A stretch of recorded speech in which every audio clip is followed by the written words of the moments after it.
Alright, hello everybody. Okay, so basically, I'm just going to cover the Audeze Maxwell review really quick, what I covered in the last video, but then I'm going to expand on that and kind of give my 1-day review. I kind of used it for a little over 8 hours, and then I'm going to do a sound test compared to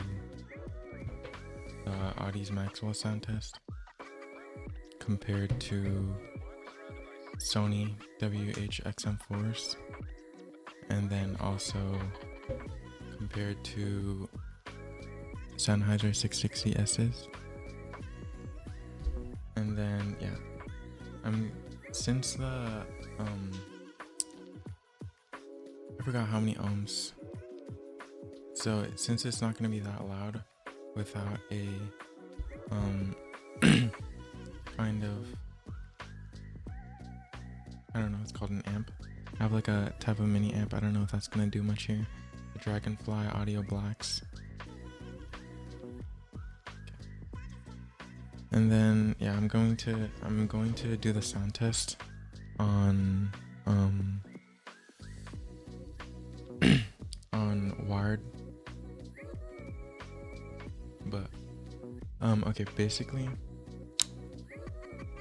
something I noticed about the headphones, other than, actually I'll cover the specifications, but so it comes in at 490 grams and it's pretty heavy because the average, I think these are about 200 grams, the average, so it's a lot heavier than the average headphones.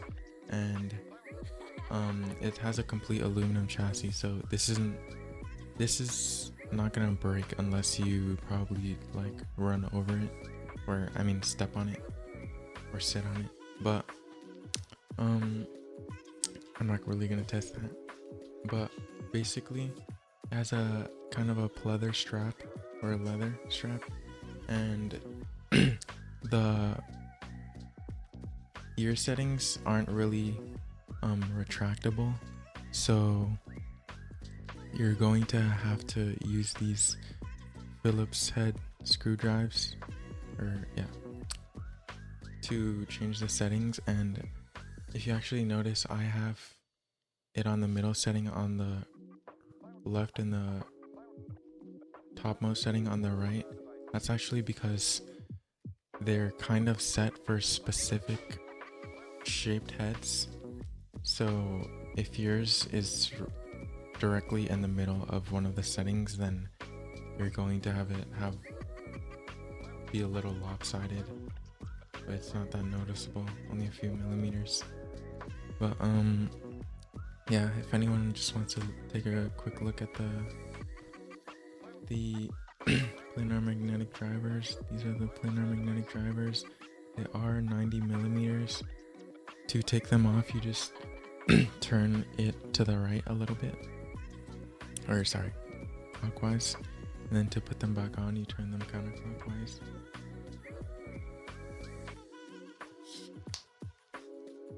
And you should hear a little click. Alright. So some things that you didn't know, in the last video I covered that there are like some holes on the right side. It has some sort of like pressurization technology, and I don't know what these holes are. They create like a little bit of a larger soundstage compared to just like normal wireless headphones, or sorry, closed back headphones like the WXM4s. And I also had a HyperX Cloud Alpha wirelesses to test, but I returned them. Sorry. So I'm going to use these, and then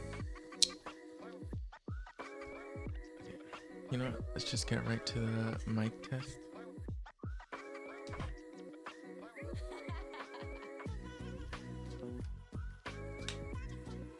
So this is me talking normally.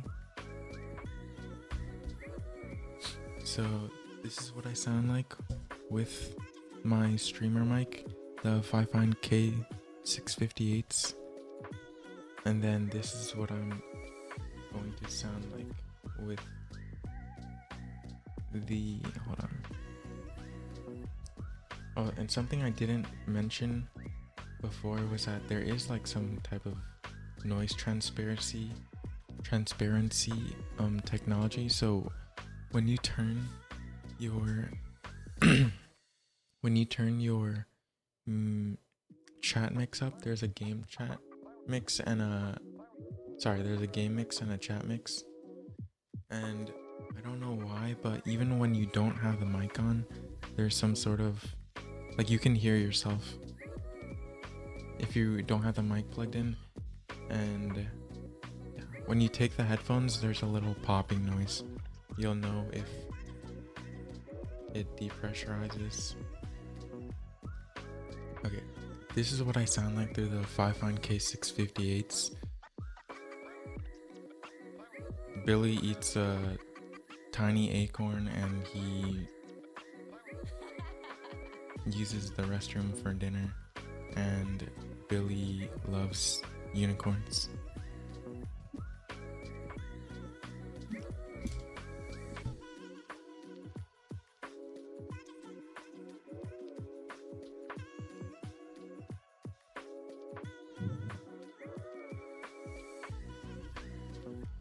Billy eats unicorns for dinner and he loves tamales, and he goes to dinner for lunch, and yes. So you can notice that it's a little bit muffled, and someone told me that they actually want to use it without the pop filter, so it's a little bit less muffled. But yeah, it's even though it's a collaboration mic from Shure, it's not really that amazing. I think due to just the wireless technology, and this isn't through Bluetooth. This is through the USB-C dongle. So yeah.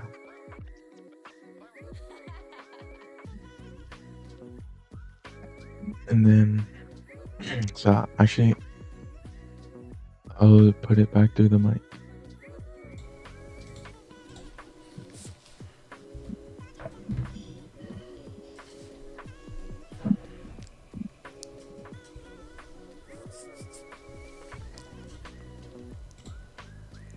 Okay, and then just to kind of give a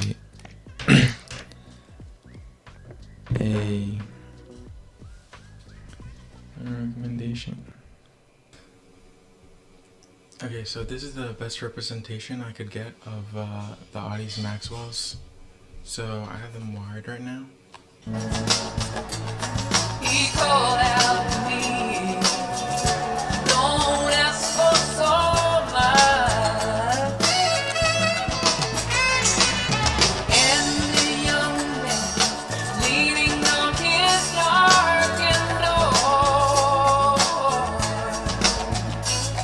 he cried out to me. Alright, and these are the next representation of, or the comparison. So here I have the Sony WH-XM4s. He called out to me, don't ask for so much. And the young man leaning on his darkened door, he cried out to me, hey, why not ask for more? Right, and then these are the last ones. They are the Sennheiser 660Ss.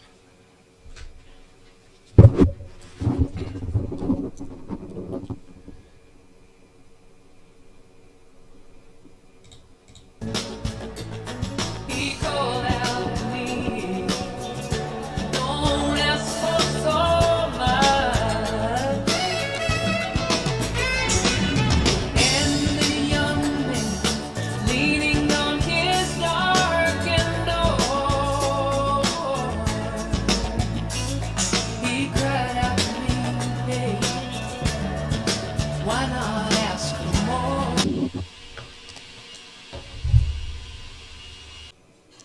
And alright, lastly, as a review, I would say, I mean, the build quality is obviously a 10 out of 10. After a while, even during this review, kind of, my head has gotten a little bit sweaty, but there's not really any like air pressure issues, and I think it's more attributed to how much I was kind of moving in the past couple minutes.